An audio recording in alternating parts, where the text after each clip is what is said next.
Այս պահին այս երկիր մոլորակի վրա կան մեր հետ ապրող, եթե չեմ սխալվում, 8 հոգի մարդ, որոնց ուղեղի մեջ դրված է չիպ, որի միջոցով այդ մարդիկ կարող են տելեպաթիա անել։ Այսինքն իրենք կարողանում են մտածեն, ունդեղ ինչ-որ մի բան շարժվում է։ Ու պատկերացրու, որ դու մտքով դու կարողանաս կառավարես քո տան մեջ գտնվող ռոբոտին։ Մինչև ես եմ իրան կառավարում, ինձ օքեյ է։ Հենց որ ինքը սկսեց կառավարել, արդեն չէ։ Բժշկական գիտելիքը կրկնապատկվում է ամեն 5 տարին մեկ։ Պատկերացնում ես, դա ինչ թիվ է։ Պետք է երկու բան, ժամանակ խնայել ու պացիենտին բուժելու շանսերը ոնց որ շատացնել, ասես թարգմանեմ հայերեն, հա։ Ու այդ երկու բանը փաստորեն արհեստական բանականությունը ստեղծվել է մի հատ գործիք տեխնոլոգիա առաջին անգամ մարդկային պատմության մեջ, որը այդ երկու հարցը կարող է լուծի բժիշկների համար։ Տարեկան մի քանի 100,000 մարդ միայն Ամերիկայում մահանում է նրա պատճառով, որ սխալ դիագնոզ է դրվել։ Աշխարհում այդ թիվը միլիոններ են։ Արհեստական բանականությունը ունի ոնց որ աշխարհում միլիոնավոր բժիշկների փորձը ու ինքը չունի խնդիր ինչ-որ մի բան բաց թողելու, մոռանալու եւ այլն, հաշվի առնելով քո ընտանեկան պատմությունը, ծնողներ, պապեր եւ այլն, ինքը տենում է որ քո մոտ, չգիտեմ, ասենք, այս ինչ բանի ռիսկը կա։ Ու քեզ ասում եմ, գիտես ինչ կա, դու ոնց որ տարին մեկ այս անալիզը պետք է հանձնես, որովհետեւ քո մոտ, հենց քո մոտ սրա ռիսկը շատ է։ Ցավոք սրտի հիմա եթե նայենք, օրինակ ամեն ինչ տանում է մարդու մենակությանը, բոլոր տեխնոլոգիաները։ Մենք պետք է մեր հայկական տաքությունը, հայկական ջերմությունը, ջիգարությունը չկորցնենք։ Ջիգար AI ենք։ Ջիգար AI-ը մեզ պետք է։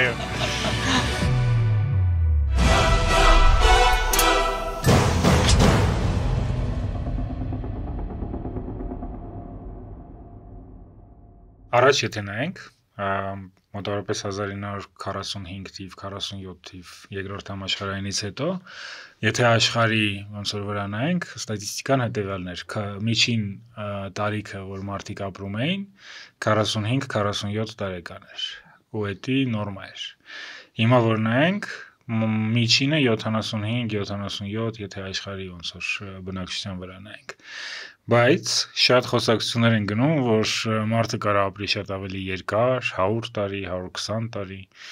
ավելի օպտիմիստներ ասում են 150 տարի, ու դա կապում են տեխնոլոգիաների զարգացման հետ, նոր դեղամիջոցների հետ, եւ այլն եւ այլն։ Ուր ենք մենք գնում այդ ոլորտում եւ հույս ունենք, որ կարողանանք ապրենք 150 տարի։ Ես որպես տենց ստարտափի founder պարտավոր եմ լինել պոզիտիվ մտածող ու լավատեսը, ու իմ կարծիքով ոնց որ այդ օրը գալու է, կգա այդ օրը, չգիտեմ, 10 տարուց թե 50 տարուց, չեմ կարող ասել, հիմա օրինակ վերջերս մի պրոֆեսոր կար Ամերիկայից, ով ասում էր just don't die the nearest 10 years, ասում այս առաջին 10 տարվա մեջ prorava լինելու, այսպես ասած, չգիտեմ, այդ իհարկե 10 տարվա մեջ է լինելու, բայց նույն այդ եթե նայենք պատմական այդ դինամիկան, այդ միջին տարիքը 40-ականներին ու հիմա եվրոպական երկրներում նույնիսկ հասել է 82-83 տարեկան, ասենք չգիտեմ, Իտալիայում, Իսպանիայում, ուտեղ կա նաև օբյեկտիվ պատճառներ, այսինքն տեխնոլոգիաները զարգացել են, չգիտեմ, բժշկությունն է զարգացել, հիվանդությունները, որոնք նախկինում չէին բուժվում, հիմա սկսել են բուժվել, մարդիկ սկսել են ավելի լավ կյանքով ապրեն, ավելի լավ սնունդ են օգտագործում, հա։ Կան այս պահին տասնյակ կազմակերպություններ, որտեղ շատ մեծ գումարներ են ներդրված, որոնք այս պահին զբաղվում են այդ longevity-ի ասվածով, որի հիմնական նպատակը գտնել այդ ոնց որ երկարակեցության գաղտնիքը, ոնց որ գիտականորեն։ Ոնց որ թե հեշտ թեմա է թվում, որ փող կարողանաս raise անես, բայց բարդ թեմա է թվում, որ product-ը կարողանաս տաս վերջում ինվեստորին։ Այդ հա, իրականում ոնց որ շատ դժվար է նույնիսկ raise անել գումարը, երբ որ դու ոնց որ այդ փորձը չունես։ Հիմա եթե գնամ ես տենց ամենալավագույն տենց բան story-ին պատմեմ, մեկը ինձ չեն տա, որովհետև ոնց որ պետք է դրա փորձ ունենաս, դրա գիտնականը լինես, բայց ոնց որ տասնյակ կամպանիաներ դրանով են զբաղվում ու արդեն այս վերջերս ես տեսնում եմ, որ ինչ-որ տենց մեծ հաջողությունների են հասնում, ինչ-որ փորձարկումներ են անում իհարկե սպաների, մկների վրա եւ այլն, բայց արդեն ինչ որ բաներ գտնում են, որոնցով կարողանում են այդ քո գենոմի միջի այդ բջիջները տարերը, այսպես ասած, ինչ որ ձևով գտնեն, թե ոնց իրանց ավելի ջահելացնեն։ Հավատանք այդ ամերիկացի պրոֆեսորին փորձենք առաջիկա 10 տարվա մեջ չմանանք։ Իսկ ասում ավելի արդեն իսկ լավ նպատակ է, ասենց ասեմ առանց դեռ եթե վերջում բան չստացվավ, եթե 10 տարին չմանանք, էլի լավ է։ Բայց իրականում եթե ոնց որ այդտեղ կա նաև այլ պատճառներ, չէ՞։ Մի հատ ուրիշ բան խոսքել կա, չէ՞, որ ասում է մենք բոլորս կմահանանք cancer-ից, այսինքն ոնց էր հայ ուռուցքից, քաղցկեղից, եթե մենք այդքան ապրենք։ Իսկն մարդու մարմինը ոնց որ նենց սարքած, որ այդ տարերը այդ գենոմի իրենք ժամանակի հետ ոնց որ փչանում են ու ոնց որ դա բերում է այդ քաղցկեղին ու այդտեղ այդ միտքի տակ ընկած գաղափարն է, որ ասում է եթե դու այդ չգիտեմ ավտովթարից չմահացար, որ ավիակատաստրոֆա ես չմահացար, ուրիշ բաներից չմահացար, ի վերջո դու մի օր մահանալու ես քաղցկեղից, որովհետև քո օրգանիզմի բջիջները ինչ որ բայ սկսելու են ոնց որ սխալ ձևով աշխատեն ու դու այդ կենսերով վերցնելու ես։ Շատ լավ։ Խոսենք մի քիչ DocuSAI-ից, քո ստարտափից, ոնց առաջացավ միտքը ու ինչ եք ի վերջո դուք իրականացնում այսօրվա դրությամբ։ Միտքը առաջացավ, երբ որ իմ համահիմնադիր Գևորգի հետ ոնց որ Մոսկվայից տեղափոխվեցինք Հայաստան, ու այդ ժամանակ երկար մտածում էինք թե ինչով զբաղվենք, ու ոնց որ մի հատ պատմություն եղավ, երբ որ մեր ծանոթներից մեկը տենց ագին դժվար հիվանդություն ունեցավ, ու լոկալ բժիշկները չէին կարող դիագնոզեին, ու մեր ընկերները կարողացան գտնել դրսից մի հատ բժիշկ, ով որ ոնց որ կապվեց Հայաստանի բժիշկի հետ, ի վերջո կարողացան փրկեն այդ մարդու կյանքը, ու մեր մոտ ծնվեց մի հատ գաղափար, թե ինչ լավ կներ, որ աշխարհի բոլոր բժիշկները իրար հետ կապված լինեն։ Դա ամենասկզբի իդեան էր, ոնց որ թե թվում է, որ լավ փոխվել է, որ ժպտում ես։ 180 աշնանա փոխվել։ Այդ ժամանակ շատ բաներ չէինք հասկանում։ Այդպես մտածում ենք, օքեյ, դե պետք է սկսել ինչ-որ մեծ շուկայից որպես ստարտափ, ընտրեցինք Հնդկաստանը, փորձում ենք Հայաստանից վաճառքներ անենք, չէր ստացվում, ես տեղափոխվեցի Հնդկաստան, այդպես մի երկու հոսպիտալ կարողացանք ներգրավենք, բայց հետո երբ որ վերադարձա Հայաստան, հասկացանք, որ ոնց որ այդ մոդելը այդքան էլ հաջողակ չի, շատ բարդ էր, լիքը խնդիրներ ուներ, բժշկի էգոյի հետ խնդիր ունեինք, այդ հնդիկ բժիշկը ասում էր ասում էր, ես ոնց որ այնքան պացիենտ եմ տեսնում, որ գերմանացի բժիշկը չի տեսնում, ասում եմ թող գերմանացի բժիշկը իմ հետ խորհրդակցի։ Ու տենց լիքը այլ խնդիրներ։ Այդ ժամանակ ոնց որ այս գեներատիվ AI-ի հեղաշրջումը եղավ, ու մեր մոտ իդեա առաջացավ, թե ինչքան լավ կլինի, որպեսզի մենք այդ պացիենտին կապենք ի վերջո բժշկի հետ, բայց միջև կապելը լինի մի հատ արհեստական բանականությունով աշխատող օգնական, որը որ նախնական ոնց որ հասկանա սիմպտոմները, իրավիճակը, պատմությունը, մի հատ summary կսարքի, ցույց կտա մարդ բժշկին, ծիծաղալի է, չէ՞ որ տերմինը մտել է մարդ բժիշկ։ Մարդ բժիշկը։ Ու այդ բժիշկը վերջում կհաստատի կամ ինչ-որ փոփոխություններ կմտցնի, այդ դիագնոզի կամ բուժման պլանի մեջ։ Այդպես սկսեցինք այդ product-ը սարքենք, սկզբից մի հատ շատ վատ product սարքեցինք, դրեցինք web կայքում ու տեսանք, որ հազարավոր մարդիկ գալիս օգտագործում են։ Ու հասկացանք, օքեյ, ուրեմն պետքա մի քիչ բանջարկը կա։ Պետքա մի քիչ փորել։ Հիմա բայց մի քիչ ենք զարգացրել այդ իդեան։ Ու ինչից եկավ այդ զարգացումը, տեսանք, որ ստատիստիկորեն մեր օգտատերերը, որոնք թե պացիենտներն են, թե բժիշկներն են, շատ հաճախ գցում են լաբորատոր հետազոտությունների արդյունքները, որպեսզի արհեստական բանականությունը վերլուծի ու ինսայթներ տա։ Ու տեղից այդ գաղափարը եկավ, ասացինք, թե ինչի դիագնոստիկ լաբորատորիաները չեն կարող ոնց էր այդ հայերեն լերելային by default ուղարկեն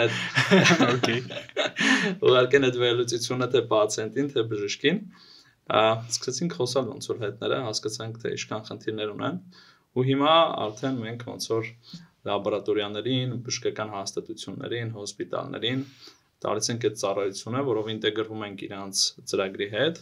վերցնում ենք պացիենտի լաբորատոր հետազոտության արդյունքները ներկա ու պատմական, հավելյալ ինչ-որ եթե կան ինչ-որ, չգիտեմ, անամնեզ, էպիկրիզ եւ այլն պացիենտի մասին, ու այդ ամեն ինչը վերլուծում ենք AI միջոցով ու գեներացնում ենք երկու տեսակի հաշվետվություն, առաջինը բժշկի համար, որտեղ կարճ բժշկական տերմինոլոգիայով բացատրում ենք թե որոնք են հավանական դիագնոզները, ինչ pattern-ներ կան, կապեր կան հին արդյունքների ու ներկայի մեջ, ինչ հավելյալ քայլեր պետք է անի բժիշկը այս պացիենտի հետ կապված։ Իսկ տալիս ենք նա sense ամբողջական վերլուծություն, որը ուղղված է բժշկի համար, բժշկին,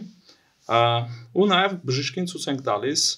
նաև պացիենտի համար գեներացված հաշվետվությունը, որտեղ ավելի այդպես հասկանալի լեզվով բացատրում ենք թե ինչ է կատարվում,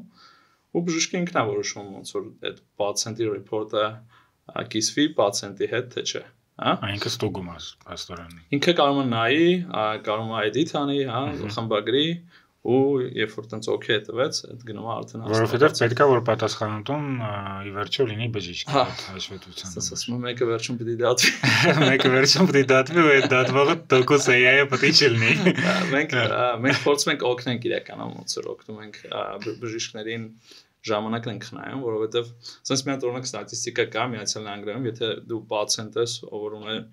5-ից 10 տարվա, ասենք, բժշկական իստորիա, այսպես ասած, դու ամենայն հավանականությամբ կունենաս մոտ 30-ից 60 հատ լաբորատոր հետազոտությունների արդյունքներ 10 տարվա ընթացքում։ Հա։ Հիմա բարձր է որ բժիշկը ունի շատ ժամանակ ժամանակ, ու ինքը չի կարող գնալ այդ սախը վերլուծիչ, հա։ Հիմա մենք այդ գործն ենք հեշտացնում ու խնայում ենք բժշկի ժամանակը, որովհետև այդ ամբողջը վերլուծելով տալիս ենք տենց կարճ մի էջանի report, որտեղ ոնց որ ամենակարևոր բաները ցույց ենք տալիս։ Ավելին ասեմ, շատ դեպքերում առնվազն իմ մոտ այն սուբյեկտիվ տպավորություն կա, որ բժիշկները ոչ, հա, իրանք չունեն ժամանակ, նաև հավես էլ չունեն։ Շատ խորանան ամեն պացիենտի, որտեվ բոլորը պատոկի վրա է դրած, ու ոնց որ ինձ ամեն կես ժամ ինքը մի հատ նոր պացիենտ է ընդունում։ Կես ժամ այդ ոնց շատ ես ասում։ Իրականում ամեն 15 րոպեն մեկ ասենք։ Ու հնարավոր չի ամեն մեկի ամեն պացիենտի պահով դու տենց խորացված իմանաս ինքը ինչ է իր մոտ եղել անցելում եւ այլն։ Իսկ առանց բժիշկի փաստորեն մարդը չի կարող օգտվի ձեր հարցը։ Կարող օգտվի։ Մենք աշխատում ենք նաեւ լաբորատորիաների հետ, որոնք որ ոնց որ ուղիղ տալիս են վերլուծությունը պացիենտին, որոնք որ չունեն իրենց բժիշկը, հա, այսպես ասած։ Բայց այստեղ պացիենտի report-ում հաշվետվության մեջ մենք երբևէ չենք ներառում ինչ որ ինֆորմացիա, որը կարող է պացիենտին վնասի։ Այսինքն այնտեղ չի լինի ոչ մի դիագնոզ, այնտեղ չի լինի ոչ մի դեղորայքի անուն եւ այլն, հա, մենք ավելի շատ բացատրում ենք թե այս արդյունքները ինչի մասին են, ինչ խնդիրներ ունեն։ Ինչ է նշանակում քո օրգանիզմի համար ու ամենակարևորը ամեն ձև ուղղորդում ենք, ասում ենք, գիտես ինչ կա, քեզ պետքա, չգիտեմ, այս արդյունքների հիման վրա, չգիտեմ, կոնսուլտացիա անել, ընդհանրենք urologist-ի հետ, անպայման գնա դիմի, որովհետև դա շատ կարևոր է։ Ու դա արդեն ինքը հենց արտակում էլ կարող անի։ Դե այն լաբորատորիաները, որոնք որ այդ պացիենտին ուղիղ են տալիս, իրենք իրենց բժիշկը չունեն, մենք չենք տալիս ոնց որ այս բժիշկին հենց գնա, մենք տենց general ուղղորդում ենք, բայց եթե խոսում ենք օրինակ հիվանդանոցի մասին, հիվանդանոցում քանի որ արդեն կան բժիշկները տարբեր մասնագետներ, մենք կարողանում ենք արդեն ցույց տանք, ասենք գիտես ինչ կա urologist-ը, ասենք Պողոս Պողոսյանն է,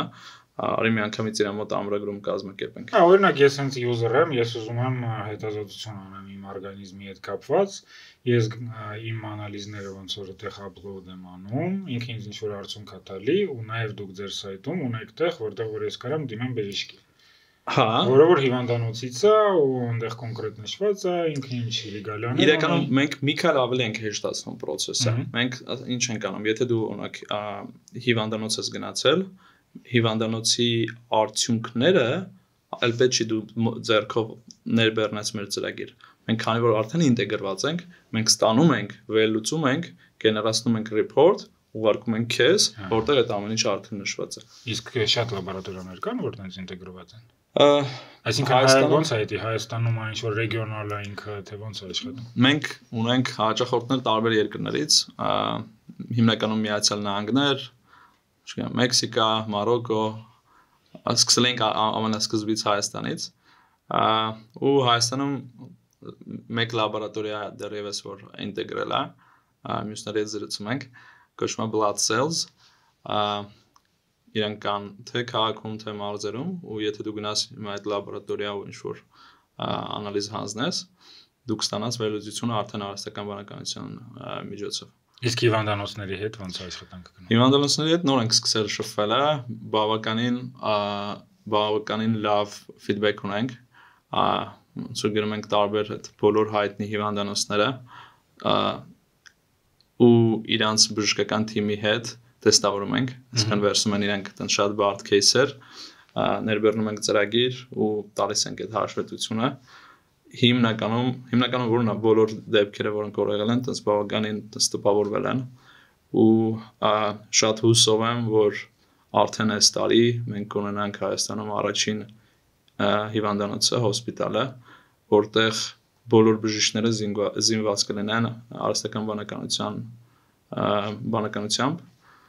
այդպես Սովորաբար երբ որ մենք տեխնոլոգիաների մասին ենք խոսում, դա նրա մասին է, որ ինչ որ արագ փոփոխություններ իրականացնել, այսինքն լուծումա, որ արագ կարա ինչ որ բան փոխի, ինչ որ ոլորտում։ Բայց երբ որ առողջապահության մասին ենք խոսում, նենց տպավորությունն է, որ առողջապահության մասին արագ ոչ մի բան չի կարելի անել, որովհետև ոչ մեկ չգիտի դրա հետևանքները ինչ է լինելու, ու շատ ռեգուլյացիաներ են աշխարհում հորինում, հա, օրինակ հենց այս AI-ի հետ կապված Եվրոմիությունը ունի իր առանձին AI ակտը ամենն մի քիչ ավելի քիչ է հիմա փորձում ռեգուլյացիանել, բայց էլի առողջապահության մեջ հաստատ իրանց մոտ ոնց որ sense լինելու է միած sense դոկումենտների կիպա, որտեղ որ լինելու է շատ տարբեր սահմանափակումներ։ Եթե մենք նայենք venture-ային ինվեստիցիաները բիոթեքի մեջ, մենք տեսնում ենք, որ կան ստարտափներ որ շատ յուրատուկ բաներ են անում, բայց դա հələ չի հասել մարդու վրա փորձերին։ Օրինակ ես վերջերս մի հատ տենց ստարտափի մասին էի լսել, որ պարզվում է, որ մարդու լյարդը, որը որ շատ վտանգավոր օրգան է, որ կարա քեզ սպանի տոկում, շատ կարան պատվաստ են, այսինքն վեկալում են քո առողջ մասից քո լյարդից ինչ որ մի հատ DNK, հետո դա ոնց աճացնում են ու կարա քո օրգանիզմի մեջ 5 հատ լյարդ լինի տարբեր տեղեր աճացնեն իրան, որը որ ամբողջությամբ կփոխարինի քո լյարդը, որը որ հիմա չեն կարող բուժել, բայց ինքը ու էդի աշխատում է, ոնց որ կենթանիների վրա փորձված մեթոդ է, բայց ինքը չի կարող անցնի սա փորձությունները, որ հասնի մարդու վրա, հետո էլ բան, ու էդի տարիներ, եթե ոչ այնտեղ տրեկը ոնց որ պատմում են, որ մի 12 տարի է տևում, որ էդի հասնի։ Հիմա ձեր ոլորտում ես ուզում եմ հասկանամ այդ ռեգուլյացիաները խանգարում են թե չէ, որովհետև AI-ը ամեն դեպքում AI առողջապահության մեջ ինքը կարա սխալներ անի, որը որ մարդկանց համար լուրջ հետևանքներ կբերեն, էլի, եթե ինքը մեզ սխալ հարցումի դեպքում սխալ բան է տալի հենց ChatGPT-ի ներսը, ու ներքևն էլ գրում է, որ ես կարամ սխալվեմ, կներեք ինձ, առողջապահության մեջ շատ քիչ մարդ կլինի, որ հետո վերջում կարողանա ների, դրա համար ոնց որ մարդու ֆակտորը հələ կա, բայց այդ ռեգուլյացիաները կան, սահմանափակվում են ու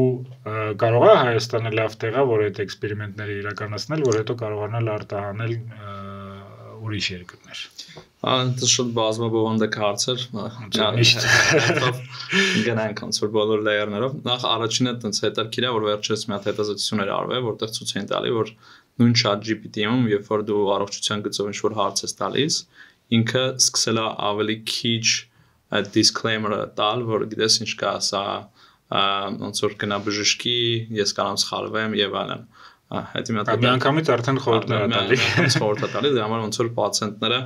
առաջին հերթին պետք է լինեն սկեպտիկ, այսինքն իրենք պետք է հասկանան, որ ստեղ կարող է ոնց որ արհեստական բանականությունը սխալվի։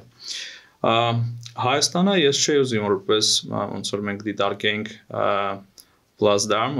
որ բան անենք, ինչ-որ էքսպերիմենտներ անենք, հետո պրոդուկտը տանենք, հակառակը մենք ոնց որ մեր 4 տարի ամբողջ մեր պատմական աշխատանքը արվել է հենց դրսում, ու մենք նոր այս վերջին մի քանի ամիսնա որ հետ ենք եկել դրսում եք էքսպերիմենտ արել, որ հետո Հայաստանում կիրառեք, օքեյ։ Ուստեղ շատ կարևոր է, որ մի քանի բան, հա, առաջինը այն է, որ այդ երբ որ դու պացիենտին կամ բժշկին որևէ բան տալիս ես, դու տենց մեծ տարերով որ պետք է ասես, որ սա կարող է սխալ է, հա, այդ disclaimer-ը ցույց տաս։ Բայց այդ է կարևոր, որ մենք ավելի շատ հակված ենք, որ այս գործիքը տանք բժիշկներին, որովհետև բժիշկն պրոֆեսիոնալն է, որը ի վերջո հասկանում է թե ինչ է կատարվում պացիենտի հետ ու ինչ պետք է անի։ Ուստեղ ես մի հատ բան կա, կոչվում է Johns Hopkins, ինքը երևի Միացյալ Նահանգներում համար 1 բժշկական ինստիտուշնն է, ու իրենք մի հատ study էին արել, համաձայն որի ցույց էին տալիս, որ Ամերիկայում, որը համարվում է healthcare-ի տենց առաջատար երկիրը, չէ, նույնիսկ Ամերիկայում մահերի 3-րդ պատճառը, դա սխալ դիագնոզն է։ 3-րդ պատճառը։ Մահերի 3-րդ պատճառը, աննորմալ թիվ է, տարեկան մի քանի 100,000 մարդ միայն Ամերիկայում մահանում է նրա պատճառով, որ սխալ դիագնոզ է դրվել։ Աշխարհում այդ թիվը միլիոններ են, հա։ Ոստեղ, երբ որ մենք խոսում ենք բժշկի սխալի կամ սխալ դիագնոզի մասին, այստեղ կարող են լինել թե սուբյեկտիվ ու թե օբյեկտիվ պատճառներ։ Սկսենք սուբյեկտիվից ավելի հեշտ է, բոլորս մարդենք կարող ենք սխալվենք, չէ՞, գիշերը լավ չենք քնել, չգիտեմ, շոր երեխում որ խնդիր կա դպրոցում ու դրա մասին էր, այն բանը ուշադիր չեղավ եւ այլն, ոնց որ մեղադրելու չի։ Օբյեկտիվ պատճառը այն է, որ նորից մի հատ այլ հետազոտության արդյունքում պարզ է դառնում, որ բժշկական գիտելիքը կրկնապատկվում է ամեն 5 տարին մեկ։ Պատկերացնում ես ինչ թիվ է։ Այսինքն իրանք հնարավորություն ուղղակի չունեն, որ բոլոր բժիշկները follow լինեն։ Նույնիսկ եթե դու լավագույն բժիշկն ես, տենց 40 տարվա փորձով, շատ ակտիվ ես, գնում ես կոնֆերանսներ եւ այլն, մեկը այդ ինֆորմացիան այնքան արագ է աճում, որ դու տենց շատ դժվար է ֆիզիկապես հասցնես այդ։ Այսինքն լավ ուրիշ ձևն ասեմ, ուսանողը որ գնում է առաջին կուրս բժշկական համալսարան, երբ որ ինքը 5 տարի հետո ավարտում է, ուրիշ գիտելիքներ են արել։ Այն առաջին կուրսի սովորածը կամ փոխվել է, կամ ինչ որ կամ սխալ է, կամ ինչ որ մի չափով փոխվել է, կամ ինչ որ հավելյալ գիտելիքով հարստացել է, հա։ Ոստեղ է որ հարստական բանականությունը, եթե բժիշկը ունի, չգիտեմ, իր 30 տարվա փորձը ենթադրենք, ու տեսել է մի քանի հազար պացիենտ, տարբեր кейսեր եւ այլն, ու ինքը շատ թույն մասնագետ է, հարստական բանականությունը դրան զուգահեռ ունի ոնց որ աշխարհում միլիոնավոր բժիշկների փորձը ու ինքը չունի խնդիր ինչ որ մի բան բաց թողելու, մոռանալու եւ այլն, հա։ Ու ստեղ է որ մենք ոնց որ շատ Բայց ինքը չունի խնդիր ինչ որ մի բան բաց թողելու, մոռանալու։ Պայմանական, եթե դու խոսում ես արհեստական բանականության հետ հիմա, հա, ու դրան զուգահեռ խոսում ես մարդու հետ, մարդը շատ հնարավոր է որ քո խոսքի ինչ որ մի հատ բառ կարող է բաց թողի, չէ՞։ Արհեստական բանականությունը by definition, ասենք սահմանման ինքը չի կարա այդ բառը հաստատ ինքը հիշում է։ Ուստեղ արդեն ուրիշ բան այդ բառի հետ ինքը կկապի պատմական, չգիտեմ, ինչ որ քո իստորիան եւ այլն ու կգա ինչ որ բանի, հա, ինչ որ մի արդյունքի, բայց ինքը չի կարա այդ բառը պրոստը ոնց որ իր այդ գիտելիքից ջնջի ուղարկի միան, էլի։ Ու հաշվի առնելով որ ինքը ունի բոլոր բժիշկների, բոլոր ժամանակների, բոլոր փորձը, մենք ստեղ որ այդպես շատ ընդգծում ենք, որ ստեղ ամենաշատը կշահեն բժիշկները, հա, որովհետև հաշվի առնելով այդ ժամանակը, որ բժիշկը չի կարա ծախսի այդ սախ իստորիան նայի, հաշվի առնելով այն, որ բժշկական գիտելիքը սենց արագ աճում է, իսկ բժիշկներին ինչ է պետք, ոնց որ երկու բան, խնայած ժամանակը, որպեսզի իրանք ավելի շատ անցկացնեն պացիենտի հետ, էլի։ Կամ գոնե մի քիչ հանգստանան այդ պացիենտների արանքը, հիմա ոնց որ արդեն շատի մասին պետք է չմտածեն։ Այդ էլ կա, սա դրա մասին կխոսանք, բայց ի վերջո, երբ որ բժիշկը ունի 15 րոպե ժամանակ, պատկերացրեք, որ ինքը 15 րոպեն կարող է հենց ծախսի ամբողջովին պացիենտի հետ խոսալու վրա, այլ ոչ ինչ որ գնա, ինչ որ չգիտեմ, վարչական թղթեր լրացնի, գնա իստորիան եւ այլն։ Ու իրանց պետք է երկու բան, ժամանակ խնայեն ու այդ պացիենտին բուժելու շանսերը ոնց որ շատացնեն, ասես թարգմանեմ հայերեն, հա։ Ու այդ երկու բանը փաստորեն արհեստական բանականությունը ստեղծվել է մի հատ գործիք տեխնոլոգիա առաջին անգամ մարդկային պատմության մեջ, որը այդ երկու հարցը կարող է լուծի բժիշկների համար։ Հիմա վերադառնալով այդ քո մյուս բանին, որ այդ բժիշկները ժամանակ ունենան, օրինակ COVID-ի ժամանակ մենք ինչ տեսանք, որ ոնց որ բժիշկները գիշեր-ցերեկ աշխատում էին ու երբ որ COVID-ը բրծավ ոնց որ իրենց սուրբ պարքը արեցին Հայաստանում չգիտեմ այդ թիվը ոնց է բայց Միացյալ Նահանգներում հազարավոր բժիշկներ ուղղակի գործից դուրս եկան որովհետև իրենք այդ burnout էին ոնց որ վառվել էին ու չեն կարողանում արդեն էլի այդ դիմանան հիմա ենթադրենք պատկերացրու դու առողջապահության նախարարն ես որտեղ որ կա այդ խնդիրը որ բժիշկների պակաս կա չէ նույն Ամերիկայում գիտենք որ բժիշկին այցը պետք է սպասես չգիտեմ 2 ամիս 3 ամիս եւ այլն հիմա դու ոնց կարաս լուծես որպես լինելով նախարար այդ ոլորտի առաջատարը դու կարաս մի գիշերվա մեջ ինչ-որ կախարդական փայտիկով ոնց որ 2 անգամ բժիշկների քանակը շատացնես կամ 3 անգամ բուժ քույրերի բուժ եղբայրների քանակը միգրացիոնի օրենքը որ փոխեն մենակ այդ ձևով ամերիկան մենակ կարա բայց մեկան դեռ լայսենսինգ է անցնում եւ այլն շատ երկար բան է process-ը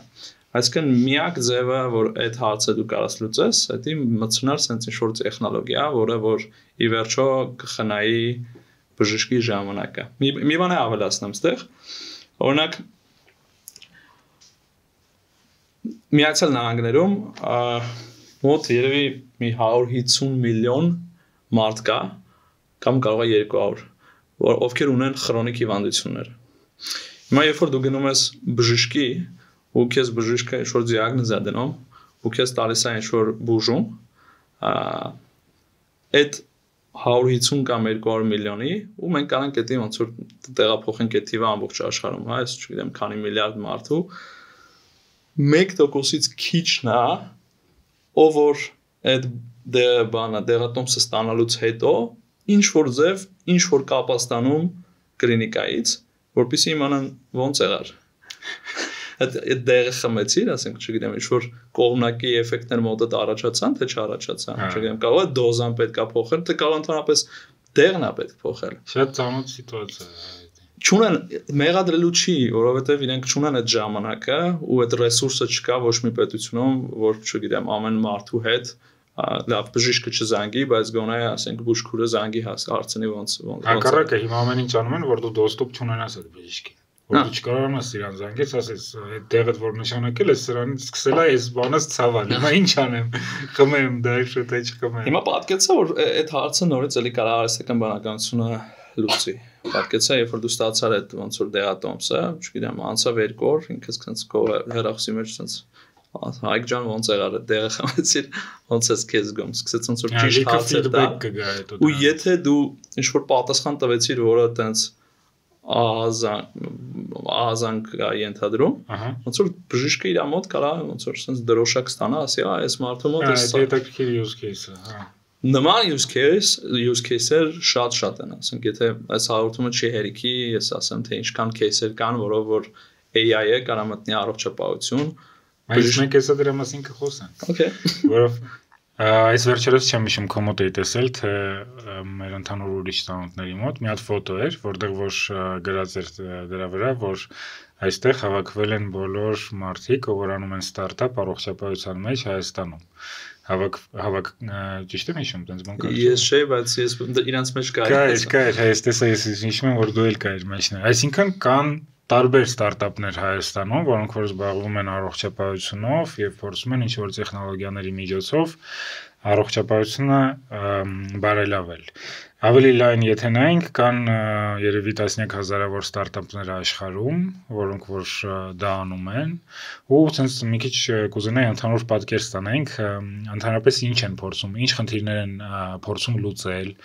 որն ավելի իրատեսական, որը ավելի արագ կլուծեն, որը մի քիչ ավելի վիրտուալ է ու ավելի long term մարդիկ տենց մի քիչ ավելի շատ research-ների վրա են, քան խնդիրների լուծումի։ Մի քիչ մեզ իրազեկի։ Դες ոնց որ այս նոր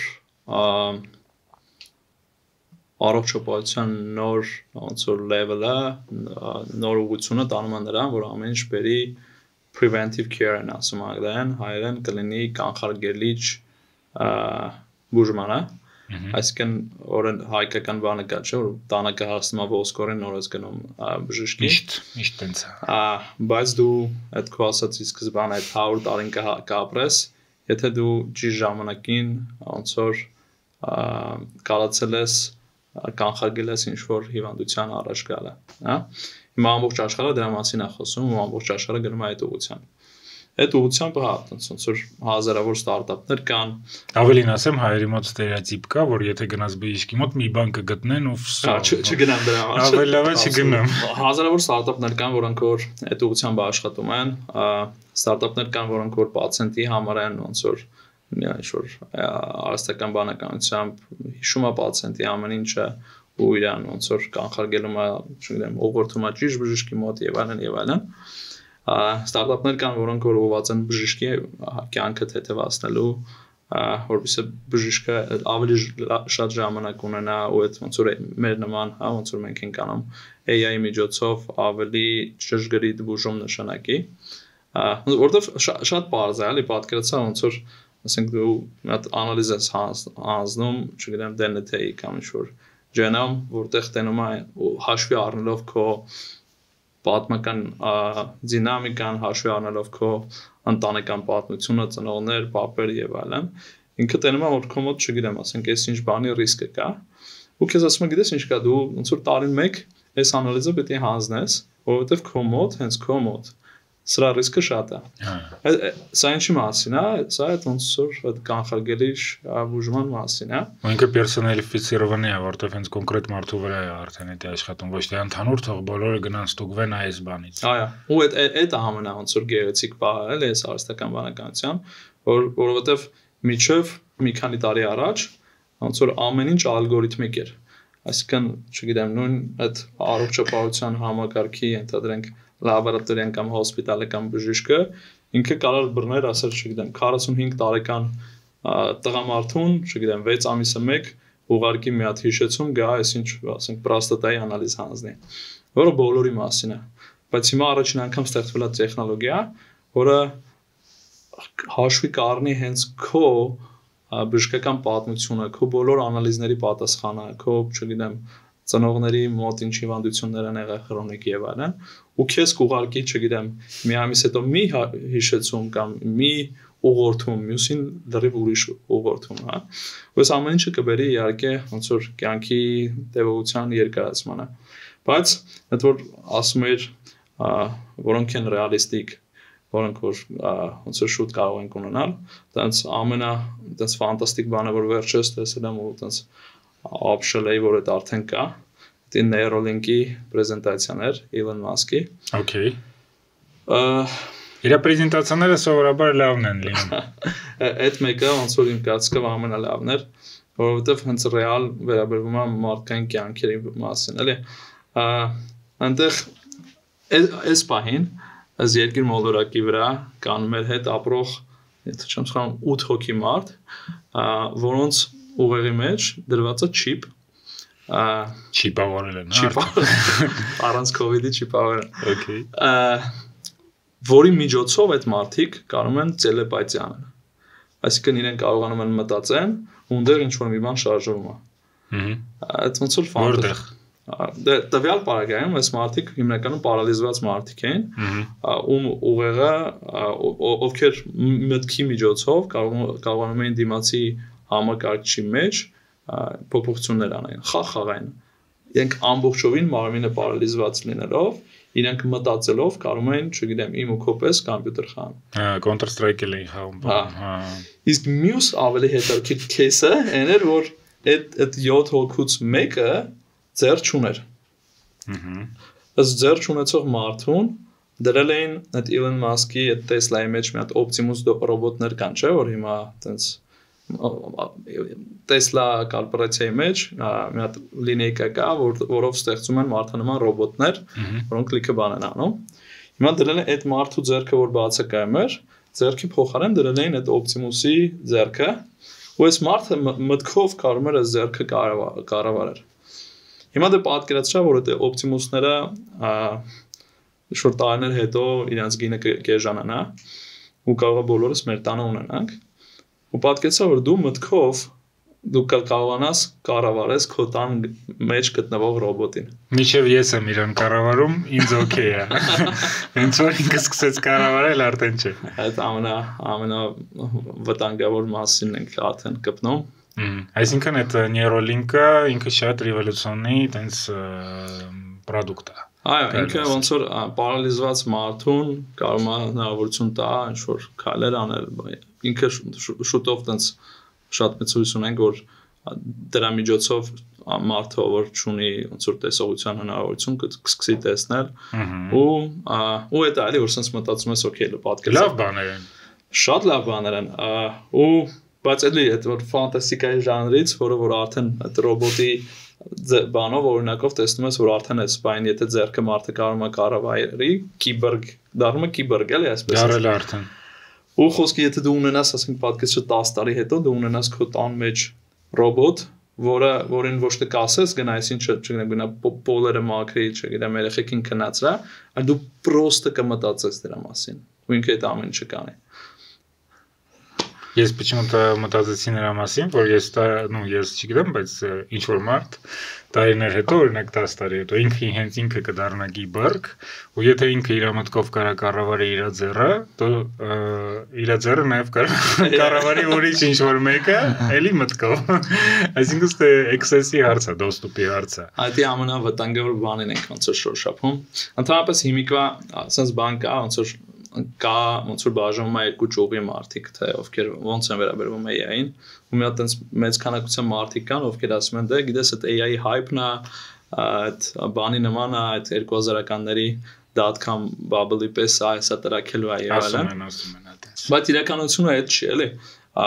իրականությունը այն է որ ասենք չգիտեմ կարող է լսանը շատ այդքան լավ չի պատկերացնում այդ օրինակ բերենք որպեսի պատկերացնենք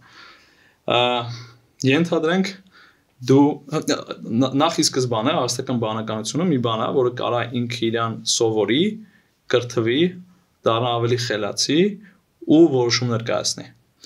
Հիմա ասենք ենթադրենք դու տունը ունես, ասենք չգիտեմ, պիցցա պատրաստող մի հատ սարք ու ամեն օր գալիս ես մի պիցցա ես պատվիրում։ Այդ սարքը ինքնին ոնց որ արհեստական բանականություն ոչ չունի։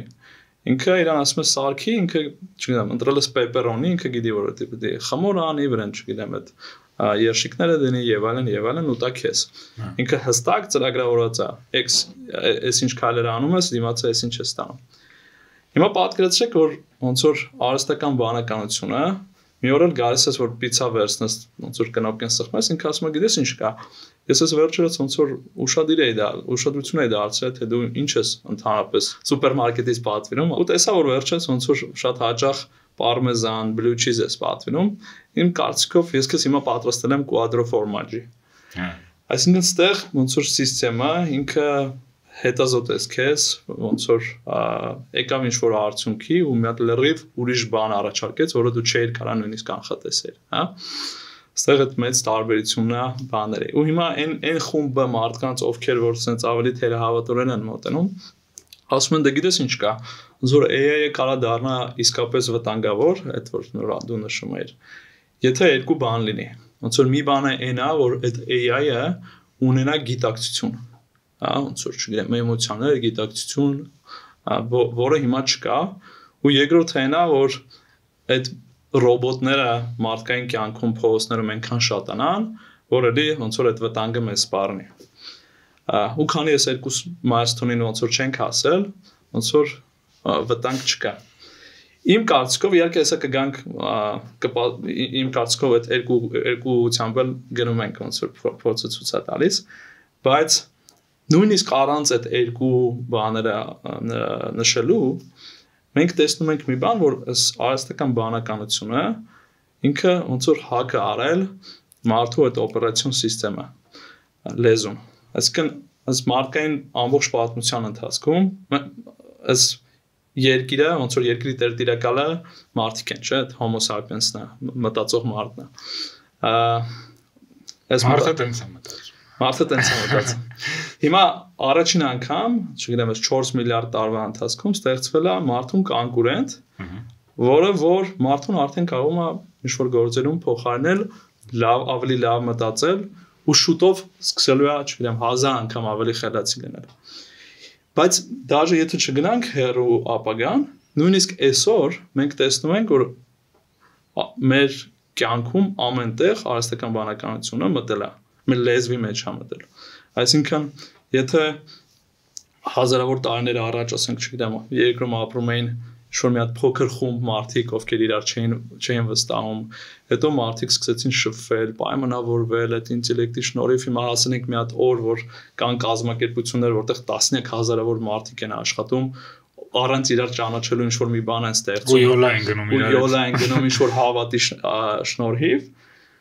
Հիմա պատկերացրու, որ արհեստական բանականությունը ասես մտել է այդ մեր լեզվամտածողության մեջ ու թե մենք ինչքան ենք իր հետ մտերիմացել։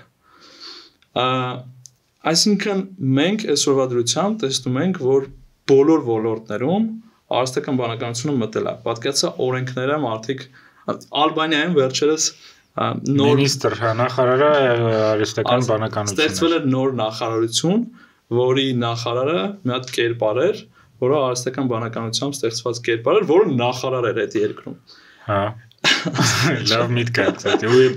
եթե չեմ սխալվում, կոռուպցիայի գծով էր։ Կոռուպցիայի գծով։ Ու կոռուպցիան շատ լավ թեմա է, որ արհեստական բանականությանը տալ, վերլուծի մի հատ լավ, այնտեղ ոնց են ծախսում բյուջետային փողերը, ու մի հատ ռիպորտ ամեն տարի։ Ես մենակ այդ ռիպորտը կոռուպցիայով կկարտամ։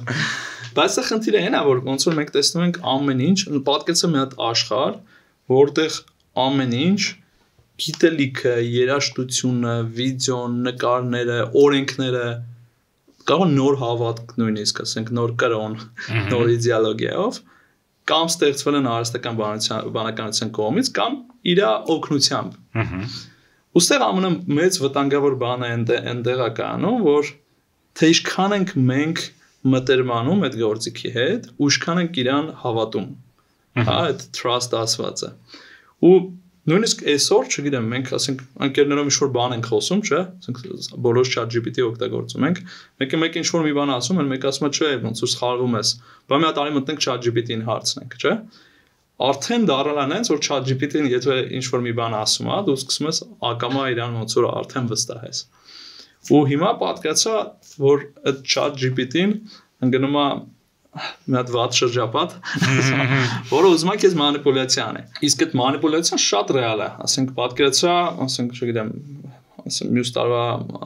նախագահական վարչապետի կամ չգիտեմ ընտրություններն են, ու այդ արհեստական բանականություն ընկել է մի հատ շրջապատ, որը ասում են պիտի դեպի ձախ կողմ գնաս։ Ինքը նենց կարա քեզ մանիպուլյացիա անի, որ դու նույնիսկ չհասկանաս, որ ինքը քեզ մանիպուլյացիա անում։ Կամ աչքում, որ չքանաս։ Կամ աչքում, հա։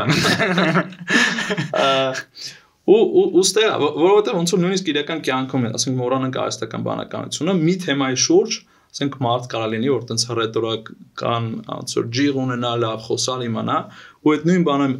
ինչ որ մի գաղափարի շուրջ եք վիճում, այդ նույն գաղափարի շուրջ ինքը նենց իր կարծիքը տա, որ դու սկսես իր մասին, իր կերպ մտածես, ու դրա հակառակն էլ կարա տա, որ էլի ասես, հա դա ճիշտ է ասում, այսօր էլ կարա տա ու փաստացի կախված է մարդկանցից, ով այդ արհեստական բանականության տերերն են, ով են որոշում։ Ոնց ինչ է ինքը տալիս։ Ու այդ ամենամեծ վտանգն է։ Հիմա բայց ստեղ հիմա այս աշխարհի բոլոր այդ ամենահարուստ կորպորացիաները միլիարդավոր դոլարներ են ծախսում, որպեսզի ստեղծեն մի հատ նոր տեսակի արհեստական բանականություն, որը կոչվում է AGI, ու հետագայում ASI, այսինքն AGI բացվում է որպես Artificial General Intelligence, հայերեն կլինի արհեստական ընդհանուր ինտելեկտ։ Եթե նախկին AI-ը, որ այսօրվա AI-ն է, ոնց որ իրեն ասում են Narrow AI, նեղ AI, եթե այդ AI-ը չունի իր սեփական մոտիվացիան, այսինքն ինքը կառուցված է այսպես, հա, ես եմ իր օգտագործողը, ես իրեն ասում եմ գնա, այս ինչը արա, ու ինքը գնում է այդ ամեն ինչը անում է լավ ձևերով, գտնում է ոնց անի եւ այլն, բայց ի վերջո իմպուլսը մարդուց է գալիս։ Իմպուլսը գալիս է մարդուց։ Հիմա այս բոլոր կազմակերպությունները միլիարդավոր դոլարներ ծախսում են, որպեսզի ստեղծեն այդ AGI ասվածը, իսկ AGI-ը ինչով է տարբերվում այդ Narrow AI-ից, ապա որ ինքը ունի իր սեփական մոտիվացիան։ Երբ որ ինքը կարում է ադապտանա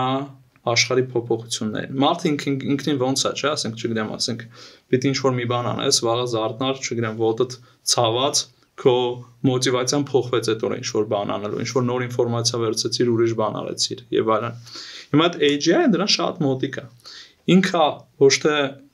իր ոնց որ մարդն է իրան տալու իմպուլսը դու պիտի գնաս ինչ անես, այլ ինքը հնարավորություն ունենում իր սեփական մոտիվացիան ունենալու ու ադապտանա աշխարհի փոփոխություններին։ Եվ կհասնենք դրան, ոնց որ մարդիկ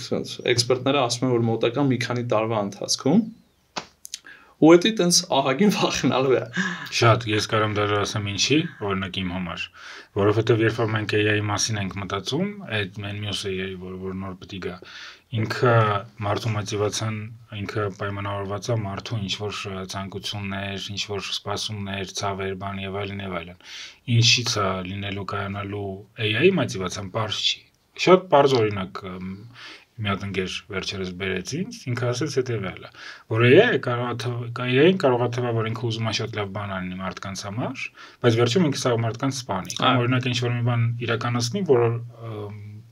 շատ վատ է մարդկանց համար։ Ու օրինակ բերեց, որ լավ է, չէ, որ սա մարդիկ ժպտում են։